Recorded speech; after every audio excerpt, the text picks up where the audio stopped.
खैर मकदम है आप सभी का ईटीवी उर्दू के इस prime time debate show big bulletin में आपके साथ मैं हूं समीर अब्बास। आरएसएस चीफ मोहन भागवत ने एक बार फिर हिंदुत्व कार्ड खेला है। उन्होंने यह कहकर एक नया विवाद पैदा कर दिया है कि हिंदू और मुसलमान आपसी रजामंदी से हिंदुस्तान को बेहतर मुल्क तो बना सकते हैं, लेकिन भारत को नंबर 1 केवल हिंदुत्व ही बना सकता है।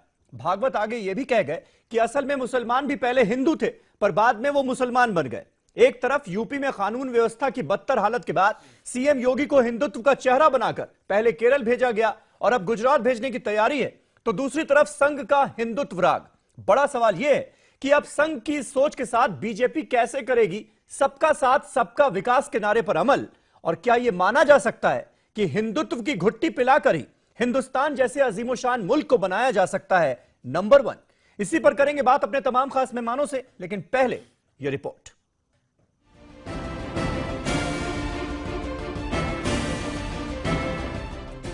आरएसएस सरबराह मोहन भागवत को यकीन है कि मुल्क में हिंदू मुस्लिम मसले का हल एक दिन जरूर निकलेगा। ताहम उन्होंने कहा कि हिंदू मुस्लिम तनाज़े का हल हिंदू तर्ज से ही निकलेगा। सिस्टर निवेदिता की 150वीं जयंती तकरीब के मौके पर कोलकाता के साइंस सिटी ऑडिटोरियम में मोहन भागवत ने कहा कि हमारे दिलो ज़हन अलग हो सकते हैं, ताहम इसके बावजूद हम साथ चल सकते हैं। भागवत ने जोर देते हुए कहा कि हमारे ख्यालात में फर्क हो सकता है, लेकिन हिंदुस्तान के लिए हमें साथ चलना होगा। उन्होंने कहा कि हिंदुस्तान हमारा मजहब है और हमें हिंदुस्तान के लिए कोशिश करनी होगी। आरएसएस सरबराह मोहन भागवत ने एक मुस्लिम स्कॉलर से हुई अपनी बातचीत को याद करते हुए कहा कि वो मुस्लिम स्कॉलर जो साबिक रुकने पार्लियामेंट हैं, उन्होंने एक मर्तबा सच्चर कमेटी की मुखालफत की वजह जाननी चाहिए। उन्होंने इस बात को तस्लीम किया कि काफी अरसा कब्ल वो सभी हिंदू थे और तब वो भजन गाया करते थे। उनके भजन अब कव्वाली में तब्दील हो गए हैं। भागवत ने कहा कि मुस्लिम स्कॉलर ने कहा था कि सच्चर कमेटी से तालीम के जरिए हमें अपनी तारीख को समझने का मौका मिलेगा और तनाज़ा हमेशा के लिए खत्म हो जाएगा।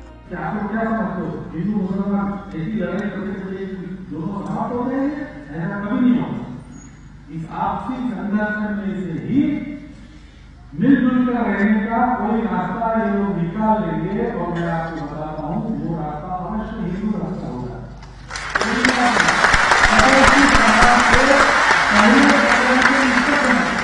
भागवत यहीं नहीं रुके। उन्होंने गंगा की मिसाल पेश करते हुए कहा कि गंगा में खाह कितनी भी नदियां गम हो जाएं, वो गंगा ही रहेगी। भागवत ने सिस्टर निवेदिता के अल्फाज कोट किए कि अगर हम आपस में ही लड़ते रहेंगे तो मुल्क में कौम परस्ती का जज्बा कैसे पैदा होगा। भागवत ने सिकंदर, हुन और मुगलों की आमद का जिक्र करते हुए कहा कि उन सभी से मिली एक सकाफत है गंगा जमनी तहजीब। हिंदुस्तान पर किसी को ठुकराने का इल्जाम कोई भी आयद नहीं कर सकता। आरएसएस सरबराह मोहन भागवत ने तो अपने अफकार और ख्यालात का इजहार कर दिया, लेकिन सियासी और समाजी गलियारे में भागवत के बयान की मुख्तलिफ अंदाज में तशरीह की जा रही है। इन सब के तनाजुर में सबसे बड़ा सवाल ये है कि क्या हिंदुत्व की घुट्टी पिलाकर ही कौमियत के जज्बे की आबियारी की जा सकती है, क्योंकि हमें ये भी समझना होगा कि हिंदुस्तान जमहूरी इक़्तिदार के तहफ़्फ़ुज़ का बड़ा सिपासालार है। ऐसे में क्या ये मुमकिन है कि हिंदुत्व की राह पर ही ये दोनों मज़ाहिब के मानने वाले अपना सफर तय करें? दूसरी जानिब इलाहाबाद हाई कोर्ट ने दीनी मदारिस में भी कौमी तराने को लाजमी करार देते हुए कहा है कि कौमी तराना और तिरंगे का एहतराम आईनी जिम्मेदारी है, लिहाजा इससे मदारिस को मुस्तस्ना नहीं किया जा सकता। इस तरह इलाहाबाद हाई कोर्ट ने योगी हुकूमत के फैसले को चैलेंज करने वाली मदारिस की जानिब से दायर करदा अर्जी मुस्तरद कर दी है। Bureau report, ETV news. तो क्या हिंदुत्व की घुट्टी से ही इस अजीमोशान मुल्क को बनाया जा सकता है नंबर 1? इस थ्योरी के पीछे क्या मकसद है, क्या पॉलिटिक्स है, ये समझने की कोशिश आज हम करेंगे। तमाम खास मेहमानों का एक पैनल हमारे साथ जुड़ चुका है। हमारे साथ अभय दुबे साहब मौजूद हैं, कांग्रेस पार्टी के नेशनल स्पोक्स पर्सन। इसके अलावा राकेश त्रिपाठी साहब लखनऊ से भारतीय जनता पार्टी के स्पोक्स पर्सन मेरे साथ इस बहस का हिस्सा हैं। यासिर जिलानी साहब संघ से जुड़े राष्ट्रीय मुस्लिम मंच के स्पोक्स पर्सन, वो हमारे साथ इस बहस में शामिल हैं, स्टूडियो में मौजूद हैं। मौलाना साजिद रशीदी साहब ऑल इंडिया इमाम एसोसिएशन के प्रेसिडेंट, वो हमारे साथ इस बहस का हिस्सा हैं। इसके अलावा समाजवादी पार्टी के लीडर हाफिज सिद्दीकी साहब लखनऊ से हमारे साथ जुड़े हुए हैं और डॉक्टर एच.एस. रावत, हिंदू धर्मगुरु, वो भी हमारे साथ इस बहस में मौजूद हैं। राकेश त्रिपाठी जी, पहला सवाल आपसे। आपकी पार्टी का नारा है सबका साथ सबका विकास, यह मूल मंत्र है सरकार का, मोदी सरकार का भी और योगी सरकार का भी। लेकिन संघ प्रमुख, संघ यानी वो संस्था जिसकी आइडियोलॉजी पर बीजेपी चलती है, वो ये कह रहे हैं कि हिंदू और मुसलमान अगर आपसी रजामंदी से आगे बढ़ते हैं तो भारत को हम बेटर तो बना सकते हैं, बेहतर तो बना सकते हैं, लेकिन सबसे आला नहीं बना सकते। नंबर 1 अगर बनाना है तो हिंदुत्व ही रास्ता है। अब कैसे चलेंगे आप आगे?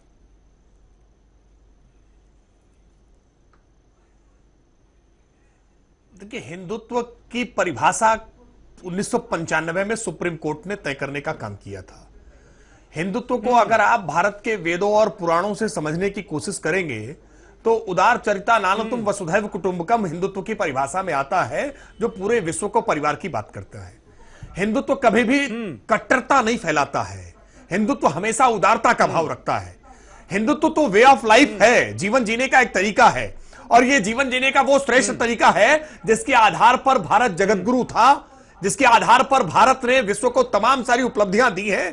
हम उसी के आधार पर भारत को फिर से विश्वगुरु बना सकते हैं, ये आदर्शवादी बातें हैं, कर सकते हैं। ये आइडियल कंडीशन की बात आप कर रहे हैं। मुझे पता था आप सुप्रीम कोर्ट के उस फैसले का जरूर हम तो ऐतिहासिक बातें कह रहे हैं। आइडियल कंडीशन है, ऐसा हो नहीं रहा ना। आज देखिए क्या हो रहा है। हिंदुत्व का चेहरा किसको माना जाता है? जो कट्टरवादी नजर आए, कट्टरवाद को रिप्रेजेंट करे, वो सबसे बड़ा चेहरा हिंदुत्व का बन जाता है। हकीकत तो ये है ना। और ऐसे वक्त में जब ये कहा जाए कि भाई हिंदुत्व ही रास्ता है भारत को नंबर 1 बनाने का, तो अजीब नहीं लगता आपको? समीर जी, मसला तो यही है ना कि कोई बात अगर गलत तरीके से प्रस्तुत की जाए, गलत तथ्यों से समझी जाए, तो क्या मतलब उस बात का मतलब ही गलत मान लिया जाए? नहीं, किसी ने अगर गलत तरीके से देखा है तो वो गलत है, उसको अपना नजरिया बदलना पड़ेगा। हिंदुत्व का के प्रति जो नजरिया समाज में बनना शुरू हुआ है, एक वर्ग विशेष ने उसको स्थापित करने का काम किया है, उसको ये नजरिया बदलना पड़ेगा। हिंदुत्व तो सबका साथ सबका विकास लेकर चलता ही है। हिंदुत्व तो सहअस्तित्व के भावना के साथ रहने की बात करता ही है। हिंदुत्व में तो बहुलतावादी संस्कृति अपने आप मिलती ही है। हिंदुत्व में ईश्वरवादी भी है, अनिश्वरवादी भी है। हिंदुत्व में तो शैव भी है, वैष्णव भी है। हिंदुत्व में तो जल जंगल जमीन वनस्पतियों तक की पूजा की बात है। तो हिंदुत्व तो एक सस्टेनेबल डेवलपमेंट लेकर के चलने वाला है। इसलिए कांग्रेस के हिंदुत्व को व्यापक तौर पे देखा जाना चाहिए, उसको संकुचित दायरे में नहीं। अभय दुबे साहब, क्या आपको लगता है राकेश त्रिपाठी जो बात कह रहे हैं वो आपको समझ में आता है कि हिंदुत्व को हिंदू धर्म से जोड़कर नहीं हमें देखना चाहिए, उसे अलग अलग देखना चाहिए, क्योंकि हिंदुत्व एक जीवन शैली है? लेकिन यहां पर जो संघ प्रमुख है उनका बयान जो है वो खुद हिंदू मुसलमान का जिक्र कर रहे हैं। वो कह रहे हैं कि हिंदू और मुसलमान आपसी रजामंदी से इस देश को बेहतर तो बना सकते हैं, लेकिन इसे सर्वश्रेष्ठ नहीं बना सकते, यानी नंबर 1 नहीं बना सकते। वो हिंदुत्व ही बनाएगा। क्या मतलब निकाले? समीर अब्बास साहब, मैं सनातनी हिंदू हूं, दोनों वक्त पूजा करता हूं। ये कौन होते हैं? राकेश जी, मोहन भागवत साहब, नरेंद्र मोदी जी और योगी आदित्यनाथ जी कहने वाले कि हिंदू धर्म नहीं है, जीवन पद्धति है। सर्वोच्च न्यायालय ने पीपल्स रिप्रेजेंटेशन एक्ट के करप्ट प्रैक्टिसेस को लेकर निर्णय दिया है। जब भी धर्म के प्रश्न का उद्भव होगा, यहां पर धर्म गुरु बैठे हैं, पूछ लीजिए, उसका अनादिकाल से निर्णय शंकराचार्यों ने किया है। ये लोग कौन होते हैं कहने वाले कि हिंदू धर्म नहीं है? हिंदू धर्म है। महात्मा गांधी ने कहा कि जो वेदों से, पुराणों से, उपनिषदों से मुझको मिला वो मेरा हिंदू धर्म है। यह हिंदू धर्म की व्याख्या सत्ता की लोलुपता के लिए बदलने की कुचेष्टा मत कीजिएगा। 100 करोड़ हिंदुओं का अपमान मत कीजिएगा। अब मुझे बताइए, 1925 से यह राष्ट्रीय स्वयंसेवक संघ नाम की संस्था है। एक काम बता दीजिए जो हिंदुओं के पक्ष में किया हो। राम के नाम के मंदिर का उन्माद फैलाया, कहा मथुरा राम, अयोध्या तो झांकी है, मथुरा काशी बाकी है। कोई बात नहीं करते उसकी। यहां धार में आए, कहा कि भोजशाला में अर्जुन वर्मन के समय की भोजशाला थी, और जब इनकी सरकार 2003 में आई केंद्र में, तो हाई कोर्ट में एफिडेविट दे दिया कि वो इंस्क्रिप्शंस कहीं से आकर लाकर रखे गए हैं, बुनियादी रूप से ये तो मस्जिद ही है। तो उन्माद फैलाना इनका काम मात्र है। क्या हुआ आर्टिकल 370 का? खूब देश को उन्माद फैलाकर लड़ाया। आपके आडवाणी जी कहते थे सत्ता दे दीजिए, राम मंदिर दे दूंगा, सत्ता दे दी तो कह दिया पूर्ण बहुमत। अब पूर्ण बहुमत आ गया तो सिर्फ सत्ता को बरकरार रखा, कोई हिंदुओं से सरोकार नहीं इनका। ये बहुलतावादी। ठीक है, यासिर जिलानी साहब संघ से मौजूद है। अभय दुबे जी ले लेते हैं ना, ले लेते हैं। अब ये जो सवाल उठे हैं इनके जवाब भी तो जरूरी हैं। यासिर साहब, अभय दुबे साहब कह रहे हैं सिर्फ और सिर्फ भड़काने का काम ही तो किया है, हिंदू मुस्लिम को लड़वाने का काम ही तो किया है राम मंदिर के नाम पर। और किया क्या है संघ ने? और अब आप हिंदुत्व की डेफिनेशन देकर चाह रहे हैं कि आप हिंदू मुस्लिम सबको एक कर लेंगे। ये कैसे जनता भरोसा करे? देखिए, कांग्रेस के प्रवक्ता को कुछ भी कहने की आदत पड़ गई है आजकल टीवी पे। वो आपने क्वेश्चन उनसे क्या करा, वो किस चीज की बात कर रहे हैं, तो उन्हें इस बात का एहसास ही नहीं होता है। सारे टीवी चैनल पे कांग्रेस के प्रवक्ताओं को लोग ध्यान नहीं देते। देखिए, आपका जो आज का माननीय मोहन भागवत जी ने जो बात कही है उसके संदर्भ में मैं आपको बताना चाहूंगा। उन्होंने हिंदुत्व की बात करी। देखिए, उस पर अपनी व्याख्या मत दीजिए। अरे अभय दुबे जी चुपचाप सुन लीजिए, आपके वक्त वो सुन रहे हैं। यासिर बोले आप। अरे हिंदू धर्म है कि नहीं ये बताइए आप। अरे मैं बता रहा हूं, वहां क्वेश्चन आपसे क्या किया गया उस पर मैं 30 सेकंड में मैं बताता हूं। देखिए जी, उन्होंने जो बात आप तो दुबे भी धर्म घोषित कर देंगे, मुसलमानों को जोड़ने। दुबे जी आप दुबे को भी धर्म घोषित कर देंगे।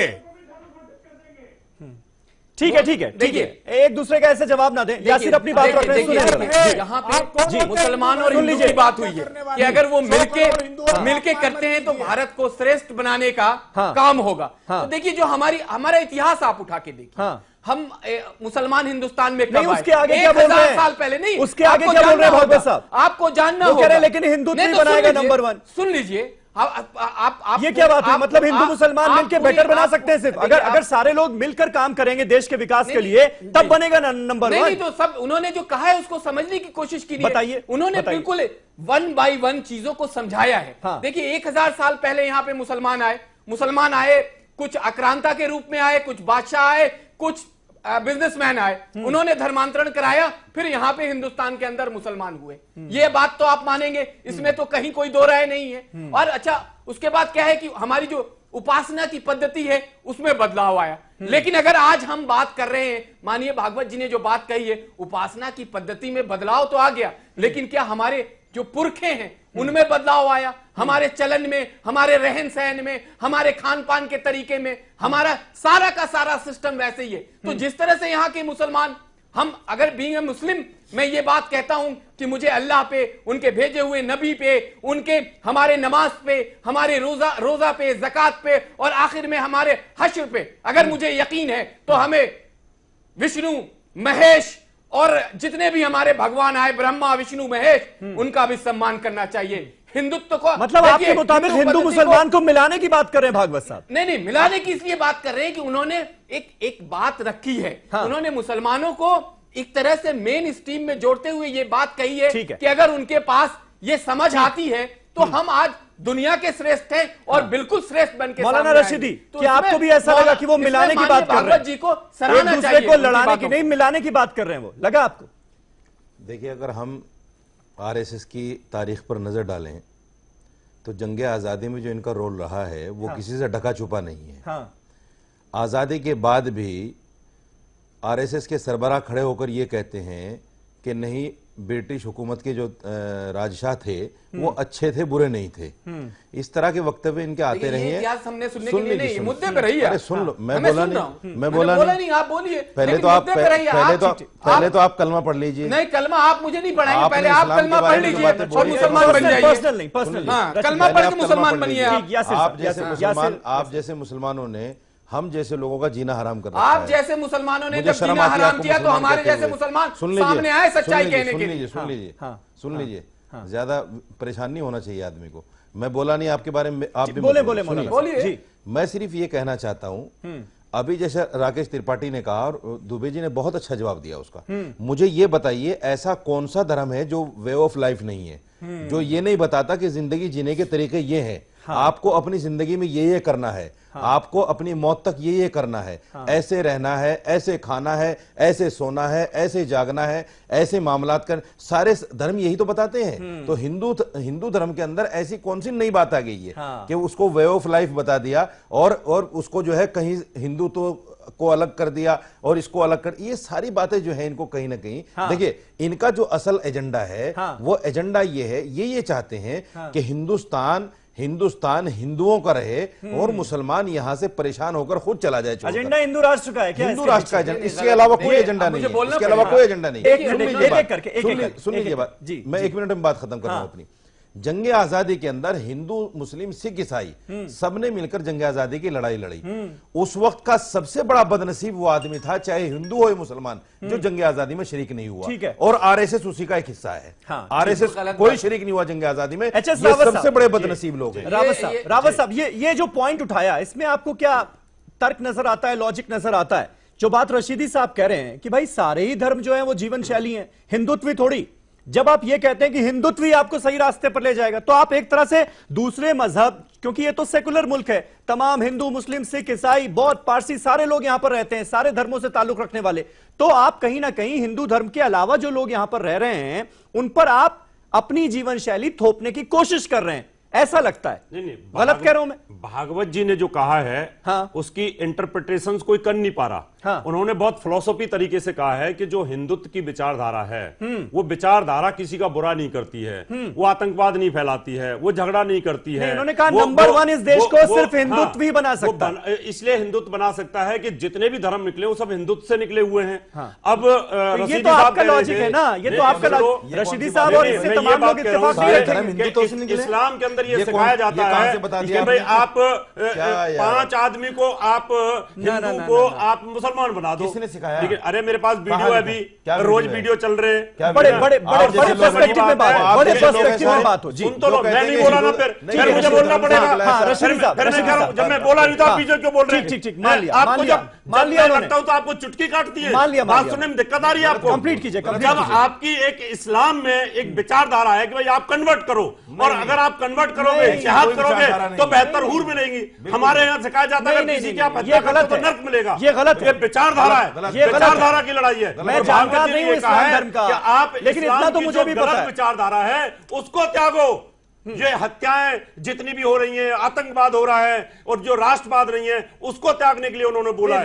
अगर आप हिंदुत्व, रावत साहब आप इस सवाल का जवाब दीजिए ना, इस सवाल का जवाब दीजिए। जब हिंदुत्व जीवन शैली है तो फिर बाकी धर्म जो है वो जीवन शैली कैसे धर्म है? हिंदू धर्म है और बाकी धर्म बाकी अपने अपने तरीके से धर्म है। अच्छा, जहां भी कहा हिंदू धर्म की विचारधारा है, उनका कहने का सिर्फ ये था कि हिंदुत्व को अपनाइए। हिंदू धर्म के अंदर जो विचार शैली है उससे हम देश की उन्नति बहुत ज्यादा कर सकते हैं। यानी आपकी विचार शैली को सारे लोग अपना लें, वो कहने का इसके लिए तैयार नहीं है ना लोग। त्रिपाठी गलत कह रहे हैं। क्यों तैयार होंगे? धर्म नहीं है। राकेश जी गलत कह रहे हैं। राकेश जी में अगर दम है तो हिंदू लिखा जाता है कि आपका धर्म कौन सा, हटवा दो, इनकी सरकार है, हटा दें। विवान लिखा जाता है आपकी जाति क्या है, धर्म क्या है, मुसलमान है, हिंदू है। ठीक है, राकेश जी से दोबारा सवाल होगा, लेकिन उससे पहले गांधी साहब, संविधान में हिंदू धर्म है। ठीक है, हाफिज गांधी साहब, उससे पहले राकेश जी 1 मिनट। हाफिज गांधी साहब, आपको मकसद क्या नजर आता है इस बयान के पीछे? अबे दुबे साहब 1 मिनट रुकिए, पहले सारे मेहमानों को बहस में शामिल करने दीजिए मुझे। देखिए जी हाफिज गांधी साहब, मकसद क्या नजर आता है? समीर अब्बास साहब, पहले तो हमें जो ऑर्गेनाइजेशन के मुखिया हैं भागवत जी, उसका हमें फिलॉसफी जान लेनी चाहिए। ये बहुत रिग्रेसिव और बहुत कंजर्वेटिव जो है ये संस्था है, जिसके विचार बहुत प्रोग्रेसिव नहीं है, जिसके विचार बहुत इंक्लूसिव नहीं है, समावेशी नहीं है। इनके विचार जो है एक्सक्लूसिविस्ट विचार हैं, यानी कि दूसरों को अलग करके चलते हैं, और इसलिए इनकी राष्ट्रीयता और जो संवैधानिक राष्ट्रीयता है उसमें बहुत ज्यादा फर्क है। इनकी राष्ट्रीयता में सिर्फ जो हिंदू धर्म को मानने वाले हैं वो लोग आते हैं। इनकी राष्ट्रीयता में जो है वो दलित वर्ग नहीं आता है, मुस्लिम वर्ग नहीं आता है, क्रिश्चियन लोग नहीं आते हैं, ज्यूज नहीं आते हैं, यानी कि इनकी राष्ट्रीयता बहुत सीमित राष्ट्रीयता है। एक बात मैं आपके टीवी चैनल के माध्यम से साफ कर देना चाहता हूं। देखिए रावत जी, मैंने नहीं बोला, मैं बहुत शांतिपूर्वक सुन रहा था। मैं आप लोगों से एक्सपेक्ट करूंगा कि आप भी मुझे शांतिपूर्वक सुनें। मैं बहुत शांतिपूर्वक सुन रहा था। देखिए उनकी बहुत सारी बातें, मैं आरएसएस की बात कर रहा हूं, मैं हिंदुइज्म की बात नहीं कर रहा हूं। नहीं बोले, सबसे ज्यादा संघ आंदोलन करता दलित भाइयों के बोलने दीजिए, वक्त मैं बीच में बिल्कुल नहीं बोला। गांधी साहब देखिए जी बोलें समीर साहब, हमें फर्क करना होगा। हिंदुज्म और हिंदुत्व में फर्क है। जो हिंदुत्व है वो पॉलिटिकल फिलॉसफी है और जो हिंदुज्म है वो वे ऑफ लाइफ है। यहां फर्क करना होगा। और एक और चीज मैं आपके टीवी चैनल के जरिए से कहना चाहूंगा कि कोई भी देश, किसी भी धर्म, चाहे वो कितना भी अच्छा क्यों ना हो, उसकी विचारधारा से नहीं चलना चाहिए। ना वो इस्लामिक विचारधारा से चलना चाहिए, ना वो हिंदुज्म की विचारधारा से चलना चाहिए। वो एक संविधान की जो फिलॉसफी है उसकी विचारधारा से चलना चाहिए, क्योंकि हम यहां पर हिंदू पाकिस्तान नहीं बनाना चाहते हैं। जो भी देश किसी भी धर्म के आधार पर बने, उनका हाल देख लीजिए। पाकिस्तान का हाल देख लीजिए, बांग्लादेश का हाल देख लीजिए, या इसी तरह के और देशों का हाल देख लीजिए। हम अपने भारतवर्ष को बर्बाद होते हुए नहीं देखना चाहते, क्योंकि जब जब देशों की स्थापना किसी धर्म के आधार पर हुई है तो बाकी धर्मों को कोई आदर नहीं मिलेगा। और इसलिए हमारे संविधान ने इंक्लूसिव फिलॉसफी दी है, प्रोग्रेसिव फिलॉसफी दी है, सेकुलर फिलॉसफी दी है, धर्मनिरपेक्ष फिलॉसफी दी है, और इसी के आधार पर देश चलने चाहिए। जो कट्टर लोग हैं के आधार पर इसी थियरी पर चल रहे हैं ना। कोई नहीं। रावत साहब आधार पर देश, राकेश त्रिपाठी साहब, एक मिनट। रावत साहब प्लीज, ऐसे नहीं। राकेश त्रिपाठी, क्या आप हिंदू पाकिस्तान बनाने की तरफ बढ़ रहे हैं क्या इस मुल्क को? एक गंभीर सवाल, सीरियस सवाल उठा रहे हैं गांधी साहब। हिंदू पाकिस्तान बनाने की तरफ लोग अब नहीं चाहते। राकेश त्रिपाठी जी भारतवर्ष को चाहते हैं। देखिए समीर भाई, बिल्कुल, और यही हमारी खासियत है जी। कुछ शब्दों के मायने जानबूझ करके बदल दिए जाते हैं। कुछ शब्दों के मायने जानबूझकर बदले जाते हैं। राष्ट्र एक अलग शब्द है, राज्य एक अलग शब्द है, देश एक अलग शब्द है, और तीनों के अलग अलग मायने होते हैं। देश भौगोलिक सीमा के आधार पर तय होता है, राज्य राजनीतिक सत्ता के आधार पर तय होता है, और राष्ट्र सांस्कृतिक विरासत के आधार पर तय होता है। जब हम भारत को एक राष्ट्र के रूप में देखते हैं तो भारत एक हिंदू राष्ट्र था, है और रहेगा। भारत की संस्कृति हमेशा भारत हिंदू राष्ट्र है के आधार पर हिंदू राष्ट्र है भारत और चलती ही है। भारत ये कौन सी आइडियोलॉजी है? ये कौन सी आइडियोलॉजी? किसी प्रकार का कोई संशय नहीं बना दिया। देखिए दो बातें मैं और घोषित हो गया हिंदू राष्ट्र भारत, और स्पष्ट करूं मैं। भारत तो एक सेकुलर मुल्क है। हिंदू, मुस्लिम, सिख, ईसाई और सारे मजहब से जुड़े लोग यहाँ पर रहते हैं, अपना अपना धर्म मानते हैं। समीर जी, सेकुलर कंट्री है। आप तो मुझे लग रहा है कि पार्टी लाइन से हटकर बात कर रहे हैं। समीर जी सुन लीजिए, क्या आप ये ऑफिशियल लाइन है क्या राकेश त्रिपाठी? जब राज्य की बात कर रहे हैं आप नहीं, एक मिनट मौलाना साहब। राकेश त्रिपाठी, क्या ये बीजेपी की ऑफिशियल लाइन है? मैं जब बोलता हूं भारत एक हिंदू राष्ट्र है, क्यों आपा खोने लगते हैं? साजिद रशीदी साहब, आपा मत खोइए। मैं विनम्रता से आपको सुन रहा था। मैंने सबके तमाम विरोधी विचारों मैंने पूछा, उनको जवाब देने दीजिए। जवाब देने यही वास्तविकता में यही राकेश त्रिपाठी, सबको साथ राकेश त्रिपाठी साहब समावेशी होना। मैंने सीधा सवाल पूछा आपसे, क्या ये मैं बीजेपी की ऑफिशियल लाइन मानूं कि भारत एक हिंदू राष्ट्र है? मैं नीचे ब्रेकिंग न्यूज चलवा दूं, फ्लैश चलवा दूं? निश्चित तौर पर भारत राष्ट्र के रूप में एक हिंदू राष्ट्र है। भारत देश के रूप में एक ऐसा देश है जहां पर विभिन्न मतांतर संप्रदायों को राकेश जी, यानी अब दूसरी बात, राकेश जी दूसरी बात, लेकिन राष्ट्र के रूप में जब भी हम देखेंगे, राकेश जी दूसरी बात, भारत एक हिंदू राष्ट्र तो यानी है और हमेशा रहेगा। आप सेकुलर मुल्क नहीं मानते इसे? मैंने फिर कहा, आप देखिए मुल्क शब्द का जब प्रयोग करेंगे तो भारत सेकुलर स्टेट होगा, भारत एक सेकुलर देश होगा। लेकिन जब राष्ट्र की आप मुल्क, देश, राष्ट्र कुछ भी कह लीजिए, नेशन होगा, कंट्री, इंडिया, भारत कुछ भी कह लीजिए सर। उर्दू में कहते हैं, राष्ट्र हिंदी में नहीं, अंतर है, मान्यवर अंतर है। क्या अंतर है? इसीलिए संकट है। आप इसको समझना नहीं चाहते, शब्दावलियों को आप परिवर्तित। देखिए, रिलीजन और धर्म समानार्थी नहीं है। मजहब मतांतर, आपके संप्रदाय ये सब अलग अलग होते हैं। ये धर्म नहीं होते हैं। धर्म तो वे ऑफ लाइफ ही है जो हिंदू है और सेकुलर मुल्क रहेगा। आप जैसे लोग पता नहीं कितने आए और चले गए। क्लियर है, बहुत लाइन क्लियर है। राकेश त्रिपाठी साहब, एक बात माननी पड़ेगी, राकेश त्रिपाठी साहब अपनी थॉट को लेकर बिल्कुल क्लियर है, कोई कंफ्यूजन नहीं है कि ये देश एक हिंदू राष्ट्र है और यहाँ पर रहने वाले सारे लोग हिंदू हैं। आप ये कह रहे हैं, क्लियर कर रहे हैं, क्लियर कर रहे हैं। ठीक है, ये यासिर जिलानी साहब, देखिए मैं इसमें पढ़ना नहीं चाहता हूँ। मैं आपको नहीं, आपको तो पढ़ना पढ़ेगा, पढ़ना पड़ेगा आपको, लेकिन ब्रेक के बाद डिबेट में माननीय भागवत जी ने क्या कहा है, मैं उस पर चर्चा करने के लिए बैठा हूँ। आपकी आइडियोलॉजी जो है वो तो सामने आ गई ना। 10 बातें थी, उनमें उन्होंने एक बहुत ही गंभीर बातें कही है। उसमें एक बात मैं आपको बता दूं, उन्होंने कहा कि देखिए हमारे यहाँ मुसलमानों के अंदर जो कव्वाली का चलन है वो भजन से लिया गया। आप कव्वाली भजन छोड़िए, सुन लीजिए, कव्वाली भजन जो है वो सेकेंडरी चीजें हो गई। एक मिनट मुझे ब्रेक लेना होगा, ब्रेक लेते हैं, वापस लौटते हैं। बहस जो है बहुत इंटरेस्टिंग मोड पर पहुंच चुकी। नहीं, ब्रेक लेना है मुझे, ब्रेक सबसे जरूरी है। ब्रेक लीजिए।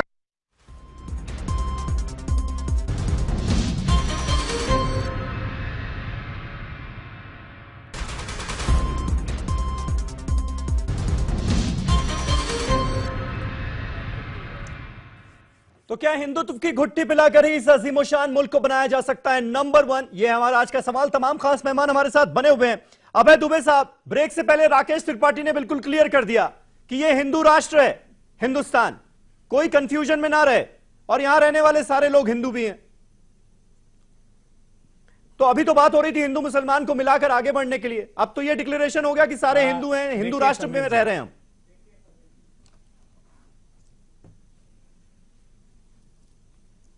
वो ये राष्ट्रीय स्वयंसेवक संघ भारतीय जनता पार्टी की यही खूबी है कि खुलकर कहते भी नहीं हैं और डरे हुए रहते भी हैं। उन्होंने क्या कहा कि देश तो हमारा सेकुलर है लेकिन राष्ट्र हिंदू राष्ट्र है। उन्होंने आप अगर रिकॉर्डिंग उठाकर देखेंगे तो उन्होंने कहा कि रिलीजन, धर्म और मजहब तीनों अलग अलग है। अरे साहब, एक अंग्रेजी में शब्द को प्रयुक्त किया, एक हिंदी में, एक उर्दू में, तीनों का अर्थ एक ही है। अधर्मी है भारतीय जनता पार्टी और राष्ट्रीय स्वयंसेवक संघ अगर मेरे हिंदू धर्म को धर्म मानने से इनकार कर देते हैं। ये कहते हैं कि हिंदू धर्म, रावत साहब को बधाई देता हूं, उन्होंने स्वीकार किया, एक धर्म गुरु ने स्वीकार किया आज कि हिंदू धर्म है। मेरे हिंदू धर्म का निर्णय शंकराचार्य लेंगे, ये सत्ताचार्यों को निर्णय लेने का अधिकार नहीं है। हिंदू धर्म है, था और रहेगा, और ये देश बहुलतावादी विचारधाराओं का, सभी धर्मों का देश है। आज से नहीं, सनातन समय से सभी धर्मों का देश है। ये ऐसा नहीं है कि इन्होंने व्याख्या कर दी, ये तो सिर्फ इनका उद्देश्य मात्र सत्ता है। ये जो आपने कहा कि चाहते हैं कि मुसलमान निकल जाए, नहीं, ये चाहते हैं मुसलमान भी रहें और ये डर दिखाते रहे जनता को और सत्ता को हासिल करते रहे। मुझे बताइए, बहुत अच्छी बात कही कि कहां थे ये लोग जब आजादी की लड़ाई हिंदू, मुस्लिम, सिख, ईसाई सब साथ लड़ रहे थे। ये बरतानिया हुकूमत की माला जप रहे थे और प्रशस्ति पत्र ले रहे थे, और राष्ट्रीयता जागृत हो गई जब हिंदुस्तान की सत्ता इनको दिखने लगी। बोलना बंद करिए। मैं दावे से कहता हूं, राकेश जी स्वभाव हिंदुस्तान का, राकेश जी जवाब दीजिए। अभय दुबे साहब, समावेशी स्वभाव आज में ही रहे हम, नहीं हो सकता है। हिस्ट्री में ना जाइए, अभी हिस्ट्री में ना जाइए, वो सबको पता है क्या हुआ क्या नहीं हुआ। आज तो रहिए ना, आज बीजेपी इस देश की सबसे बड़ी पार्टी है और आरएसएस इस देश का सबसे बड़ा कल्चरल संगठन है। आज समीर जी, ठीक है, तो आज में ही रहे हम, आज नहीं। राकेश जी सफाई देना चाह रहे कुछ आपकी बात पर? नकारा गया और 60 साल का 600 साल तक नकारा जाएगा अगर यही विचारधारा। जी, पंडित दीनदयाल उपाध्याय को मैं कोट करूंगा। पंडित दीनदयाल उपाध्याय जी ने कहा कि धर्म का समानार्थी रिलीजन समझना यह सबसे बड़ी भूल है। रिलीजन शब्द का अर्थ संप्रदाय से है। सिख एक संप्रदाय है, जैन संप्रदाय है, बौद्ध संप्रदाय है, और ये सभी संप्रदाय भारतीय संप्रदाय है। शंकराचार्य की बात बताइए, जीवन जीने का तरीका हिंदू धर्म के नहीं। तो राकेश जी उसी फिलॉसफी पर चलते हुए आप इस देश में रहने वाले सारे मुसलमानों को भी हिंदू मानते हैं। भारतीय जनता पार्टी के नेता निर्णय नहीं लेंगे मेरे हिंदू धर्म का, मेरे हिंदू धर्म पर उनके पुरखे, उनके पूर्वज, ये सब हिंदू हैं और हिंदुओं से डाइवर्ट होकर के, कन्वर्ट होकर के, तो पूर्वज थोड़ी रह रहे हैं अभी इस देश में। और शंकराचार्य इस देश में तो हम लोग रह रहे हैं ना, सारे मुसलमान रह रहे हैं, सिख रह रहे हैं, ईसाई रह रहे हैं, पारसी रह रहे हैं। आप ये कैसे कह सकते हैं कि सारे लोग हिंदू हैं? इस्लाम में जो भारतीय में है, जो इस्लाम का पालन करते हैं, वो हिंदू माइथोलॉजी से बहुत करीब है, हिंदू के जीवन जीने के तरीके से बहुत करीब है। इससे तो धर्म ही नहीं मानते हिंदू को, तो ये फिर क्या हिंदू हुए? जी को भी स्वीकार करना चाहिए। मानने से आप जब राजनीतिक रशीदी साहब, अब इसका जवाब दीजिए। आप कह रहे हैं हिंदू माइथोलॉजी के सब करीब हैं, सब भगवान राम, विष्णु, कृष्ण में विश्वास रखते हैं, इसलिए सब हिंदू ही तो हुए, पूर्वज सब हिंदू ही थे। देखिए एक चीज मैं आपको बता दूं, हाँ। ये ज्ञान की नहीं, कमी कबीर पंथी जो होंगे वो भी हिंदू होंगे, जो रामकृष्ण में विश्वास नहीं रखेंगे वो भी हिंदू धर्म का होंगे। ही ज्ञान होता तो भी ये ऐसी बात ना कहते। इनको हिंदू धर्म का भी ज्ञान नहीं है। अगर अरे इनको ज्ञान समीर होता तो अब्बास राकेश जी, एक बात खास है कि हिंदू धर्म गुरु भी आपकी बात को खारिज कर रहे हैं। वो कह रहे हैं हिंदू धर्म है, बात कही गई। इसको आप वे ऑफ लाइफ क्यों मान रहे हैं? समीर भाई जी, एक बात और कहना चाहता हूँ जी। अरे भाई तो मैं कहा इससे अलग कह रहा हूँ, मैं तो कह रहा हूँ कि हिंदू ही धर्म है। अरे सुन लो भाई, अच्छा, बिलबिलाओ मत, बिलबिलाओ ठीक है। मत, बिलबिलाओ मत, सुन लो। देखिए बोलिए कोई भी धर्म हो, कोई भी धर्म हो, बौखलाइए मत, उस परेशान धर्म मत को होइए मानने साजिद वाला, रशीद साहब। अरे सुन अभी लीजिए, इस्लाम उस धर्म खतरे को में नहीं आया मानने है। वाला उसी के नाम से जाना जाता है। मैं मुस्लिम धर्म को इस्लाम को मानता हूं तो मैं मुसलमान हूं। अगर कोई हिंदू धर्म को मानता है तो वो हिंदू है, अगर कोई सिख धर्म को मानता है वो सिख है। बात क्या है? ये सब हिंदू धर्म जो है अपने नाम से जाने जाते हैं। आप कैसे कह सकते हैं कि हिंदू धर्म धर्म नहीं है, वे ऑफ लाइफ है।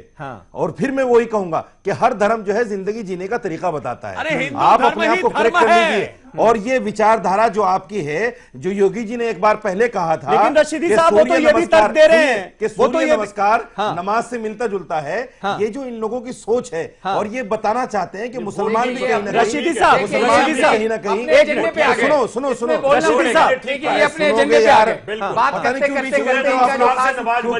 क्यों बीच में बोलते हो, पता नहीं, समझ में नहीं आता यार। तो सारी बात आप लोगों को बात के लिए बैठे, तो आप ही कर लो, आपका बहुत चुप हो जाते हैं। आप कर लीजिए। नहीं रशीदी साहब, वो एक तर्क ये भी दे रहे हैं कि मुसलमान, एक रावत साहब एक मिनट, रशीदी साहब एक तर्क ये भी आया है कि मुसलमान कव्वाली इसीलिए तो गाते हैं क्योंकि भजन गाने की आदत थी पुराने हाँ, नहीं अब इन पे तो वो कव्वाली में बदल गई है। सवाल आपने सही पूछा है। क्या आप ये कह सकते हैं अभी बैठ के कि सूफीज्म का जो सबसे खूबसूरत हिस्सा कव्वाली है, उसको ये डिनाई कर देंगे कि वो हिस्सा नहीं इस्लाम का? बता दूं, वो इस्लाम का हिस्सा नहीं। जवाब सुन लो, नहीं तो आप बताइए, जवाब सुनने बोलने दो, चुप रहोगे तभी तो सुनाऊंगा। हाँ, तो बोलिए तो सही। जी जी बोलिए, अपने जल्दी से वक्त जा रहा है। ये भी ज्ञान की कमी है, ये भी ज्ञान की कमी है। क्या? तमाम इस्लामिक धर्म को मानने वाले जितने भी फिरके हैं, उन सब फिरकों के यहाँ कव्वाली ढोल ताशे के साथ गाना जायज नहीं है। अरे ना गाना कव्वाली भी ना जायज है। जिहादी सोच के ढोल ताशे मौलवी तथा कथित है, वो मतलब ढोल ताशे के साथ, ढोल ताशे के साथ गाना नाजायज है। वाली सोच है, बात पहुंचने बात को लेकर के बाहर जाओ भाई, हिंदुस्तान में सोच नहीं चलेगी। यासिर समझ तो ले वो क्या कहना चाह रहे हैं। आप हैं कौन समझने वाले? आप कौन कहने वाले हैं? आप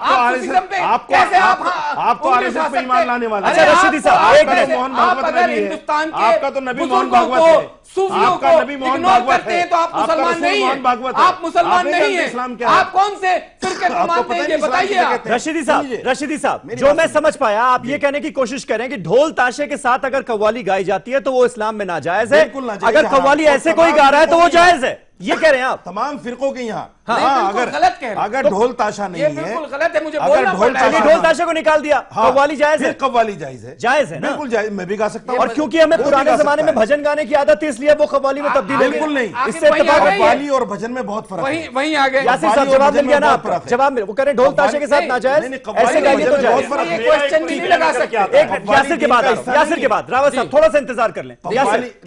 यासिर अपना पॉइंट रखें, फिर मैं रावत साहब के पास। मैं देखिए इस बहस में नहीं पढ़ना चाहता हूं। जो मुद्दा मानिए भागवत जी का चल रहा है उसमें मैं आपको 30 सेकंड में एक स्टोरी नहीं तो भजन से कव्वाली को मिलाना कैसे, मतलब क्या? नहीं क्या तर्क है, जो क्या स्टाइल है, जो देखिए कहीं ना कहीं जब 1000 का मतलब, अरे 1000 साल पहले जो आप कहां से आए, आप कहां से आए ये बताइए। आप अपने 10 पुरखों के नाम बता दीजिए। बारे में सोचो। अरे आप बताइए ना, मैं आपकी क्वेश्चन कर रहा हूं। अरे आप बताइए, क्योंकि आप इस्लाम के खारिज हैं अगर आप सूफीज्म को नहीं मानते हैं तो। आप सोचो, आप जिहादी सोच के लोगों ने हिंदुस्तान की जो सद्भाव है, जो सद्भावना है, जो इत्तेहाद है, इखलाक है, भाईचारा है, उसको आपने खत्म कर रखा है। आपने नहीं बोला। अरे वो जरूरत पड़ेगी तो सिखाएंगे। अपने अल्फाजों को सही करिए। तुम्हारे जैसे मुसलमान में लानत है मौलवी। ऐसे पर्सनल ना हो, बिके हुए मौलवी में लानत है। मैं लानत भेजता हूं तुम्हारे जैसे बिके हुए मौलवी। वहां भी हो, रशीदी साहब एक मिनट दोबारा कलमा क्या आदमी मुसलमान हो ही नहीं सकता। एक मिनट, लॉजिक्स के आधार पर अपनी बात कहना हो ही नहीं सकता। अरे तुम लॉजिक्स इस्लाम पर बात करें, बिके हुए मौलवियों ने मुसलमान पर आज उंगली इस्लाम उठाए, की ये हालत इस्लाम कर पर रखी उंगली है, उठाए, ये हालत कर मुसलमान हो ही रखी नहीं है। सकता। अब भी वक्त है सुधर आप जाइए, कलमा पढ़ लो। अब भी वक्त है सुधर आप जाइए, कलमा पढ़ लो। ठीक अब भी ठीक वक्त है यासिर सुधर साहब, जाइए। यासिर साहब, रशीदी साहब, लॉजिक्स के आधार पर लॉजिक्स के आधार पर अपनी बात रखे तो सबको अच्छा लगेगा, व्यूअर्स भी आपको समझ पाएंगे। नहीं, लेकिन पर्सनल ना हो, पर्सनल ना हो, पर्सनल ना हो, इसकी इजाजत मैं नहीं दूंगा, प्लीज।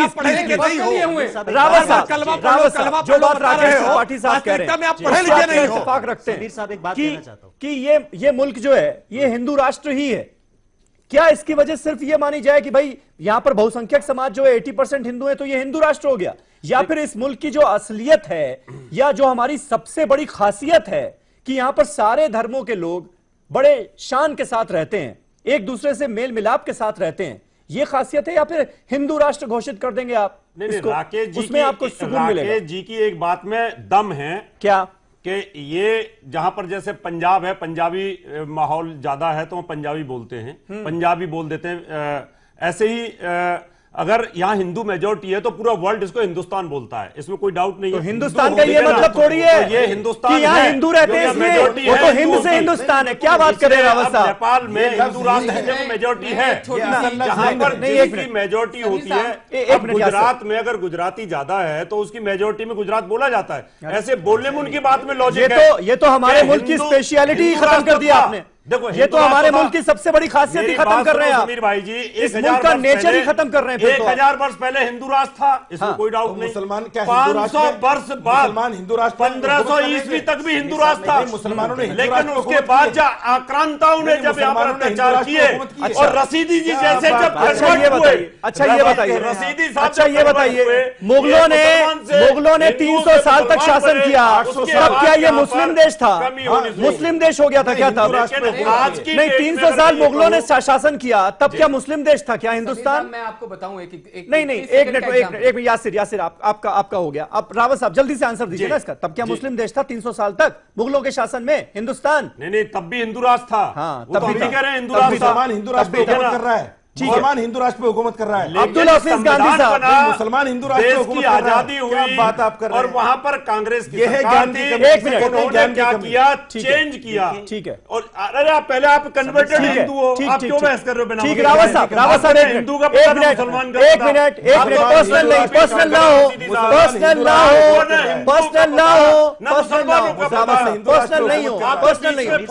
एक मिनट गांधी साहब एक मिनट आज ही आपने खबर देखी होगी कि मदरसे जो हैं, बहुत सारे मदरसे, गवर्नमेंट एडेड मदरसे, वो राष्ट्रगान नहीं चलाने को तैयार थे, राष्ट्रगान गाने को तैयार नहीं थे, राष्ट्रीय ध्वज लगाने को तैयार नहीं थे।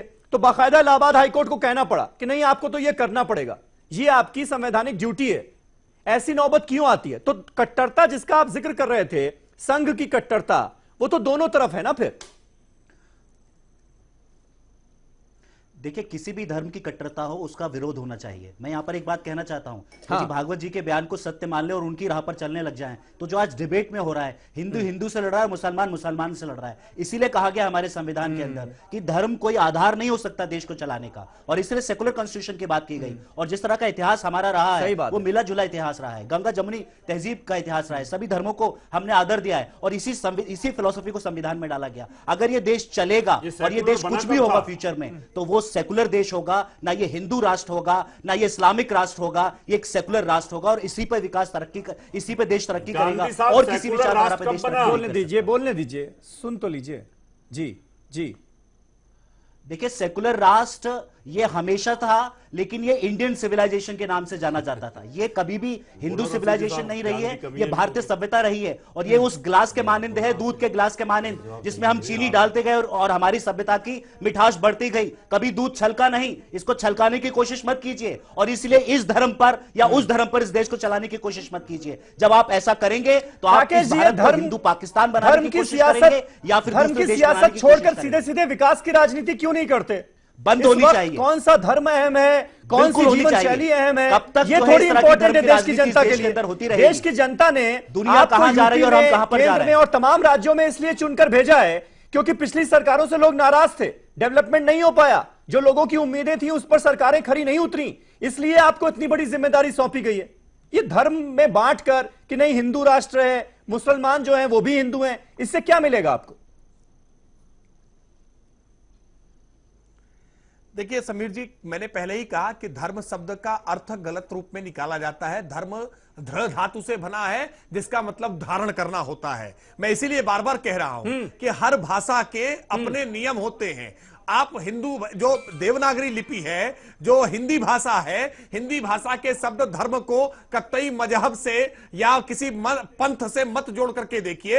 हिंदू धर्म था, धर्म है और धर्म ही रहेगा। बाकी जो मत पंथ है, जो मजहब है, आप उसको इसके साथ लिंक करके अगर जोड़ करके देखेंगे तो मुझे लगता है गलत होगा। इसीलिए मैं कह रहा हूं कि सियासत का धर्म, धर्म की राजनीति है। धर्म सापेक्ष ही होगी, धर्म के निरपेक्ष। धर्म और मजहब में क्या फर्क है भाई? मजहब उर्दू लफ्ज है, धर्म हिंदी लफ्ज है, इसमें फर्क क्या है? आप जैसे देश और मुल्क को बांट रहे हैं, राष्ट्र और मुल्क को, ऐसे ही मजहब और स्लोगन आता है। अभय जी भी जवाब देंगे इसका, अभय जी जवाब देंगे। देखिए राकेश जी कंप्लीट कर लें, सब एक ही चीज है और इन सारी चीजों को संविधान मना करता है। हम इज्जत तो करेंगे लेकिन देश इन पे नहीं चलेगा। धर्म, रिलीजन, मजहब सब। अभय दुबे साहब, बस शब्दों से खेल। अभय दुबे साहब, समीर जी अभय दुबे साहब शब्दों से खेल रहे हैं क्या राकेश? समीर जी देखिए, रावत साहब नहीं, देखिए रावत साहब बहुत अच्छी व्याख्या कर सकते हैं इस बात की। गीता का उपदेश जिसने पढ़ा है, स्वयं श्री कृष्ण जी ने एक जगह उल्लेख किया है कि दूसरे धर्म को ग्रहण करने की अपेक्षा हीन होते हुए भी अपने धर्म में मर जाना बेहतर है। इसका अर्थ है कि तब भी धर्म का सहअस्तित्व था दूसरे धर्मों का, उसको नकारा नहीं जा सकता। और ये कह देना कि हिंदू धर्म, अरे कैसी व्याख्या आप कर रहे हैं? मुझे बताइए, सबसे बड़ा जो बुनियादी सवाल देश में है कि 5 साल आपने देश के लिए थे, क्या परिस्थितियां देश की कर दी? देश की इकोनॉमी की क्या हालत है? देश के किसानों की क्या हालत है? इन सबसे ध्यान भटकाने के लिए ये बीच में सांप्रदायिक ध्रुवीकरण का प्रश्न खड़ा कर देते हैं और जनता का ध्यान भटकाने की कोशिश करते हैं। अरे करिए, आप क्या चैलेंज करते हैं? कल की इकोनॉमिक रिपोर्ट देख लीजिए।